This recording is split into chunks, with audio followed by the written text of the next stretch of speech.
Welcome to The Adult Man. My name's William. Today I'm going to be reviewing the Vincero Outrider. Now the Outrider is kind of a take on the classic field watch style, and it really piggybacks on this movement Vincero's had. So back in October 2019, they started off by making their first tool watch called the Altitude. It's based on a pilot's watch. Since then, they've made the Vessel, which is a dive watch, the Apex, which is a race watch, and now the Outrider, which is a field watch. Let's dive in and talk about the specs.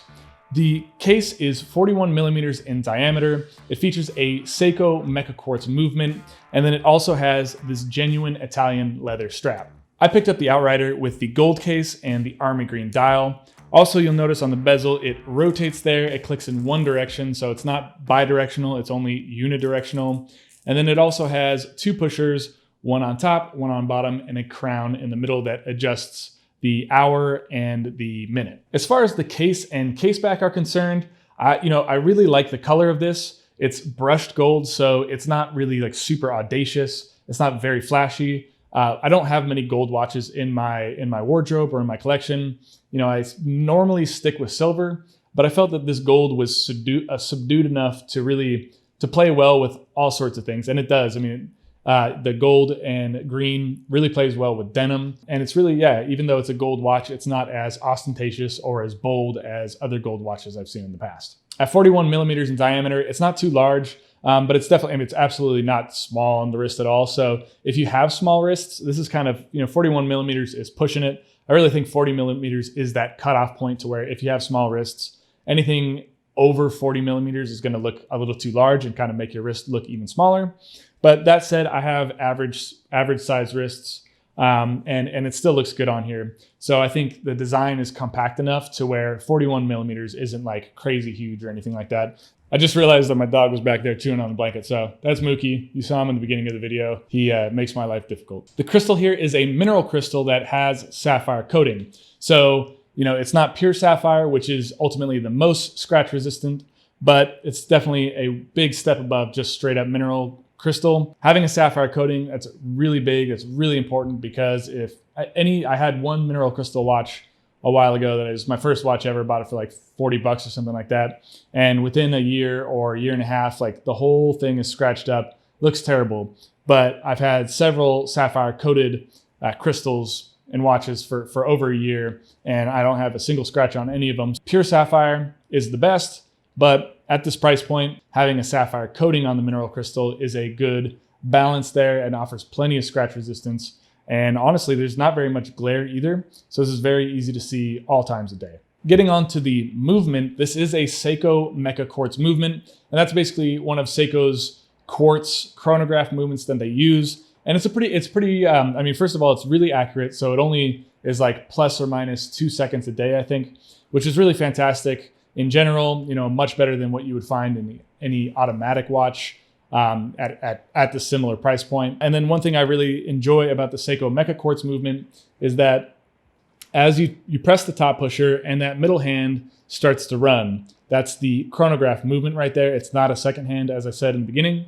And when you want to stop that, you press the top pusher again. And when it's time to reset the watch, you just hit that bottom pusher and the chronograph hand snaps back to 12. So it doesn't do that thing where it has to spin all the way back around. It just automatically snaps back to 12. That's that mechanical part of this Mecha-Quartz movement. The Outrider has 100 meters of water resistance. So this is great for a shower, if you're going for a swim, doing dishes, whatever it is. You don't really have to worry about getting this watch wet, but with a leather bracelet, I probably wouldn't do that. Speaking of the leather bracelet, this is genuine Italian leather. And I think it's nubuck. It has a kind of a suede-like texture on the outside. It seems like it's been sanded down.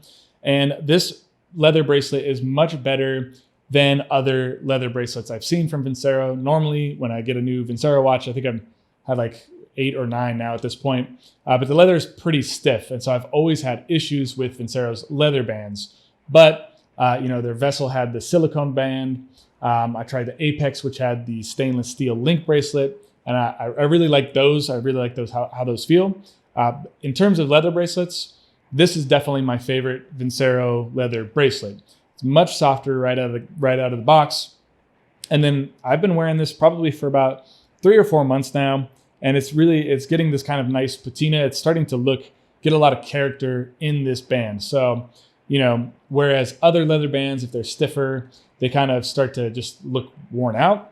This one, the more I wear it, the better it looks. The more it gets that patina, the more it kind of like smooths out around the edges. So ultimately, I think that just lends more to this like rugged field watch style. So I'm a huge fan of this leather band. Here's my final verdict on the Vincero Outrider. When it comes to buying a Vincero, what you're really doing is you're purchasing this watch for its unique style. I think Vincero, with all of their watches, and they've been doing even a better job recently, but they do a fantastic job of like creating a very unique masculine style that, you know, it speaks to some people, it doesn't speak to other people. And that's just a style preference. In terms of build quality, I mean, this is a rugged field watch, sapphire coated mineral crystal. It's got a great Seiko Mecha-Quartz movement. It's got 100 meters of water resistance. To me, it's a really solidly built watch. I know you can find other quartz watches out there around this price point or maybe a little bit lower. You know, you might be able to buy a Seiko for 140 or 120 that has kind of basically the same specs, but it doesn't have the look of the Outrider. And I think that's what this really ultimately comes down to. If you're looking for a field watch with a little bit of a more like modern or contemporary edge to it, then I think the Vincero Outrider, it packs enough value and durability and sturdiness and build quality into this watch to definitely justify the price tag. If you enjoyed this video, please hit that subscribe button down below and also give me a thumbs up. Both are super helpful for the channel and I really appreciate it. Again, if you want to check out some other Vincero watch reviews, you can just go right here and there are videos right now. Click on either of those. You can watch what else we got. And until next time, stay manly.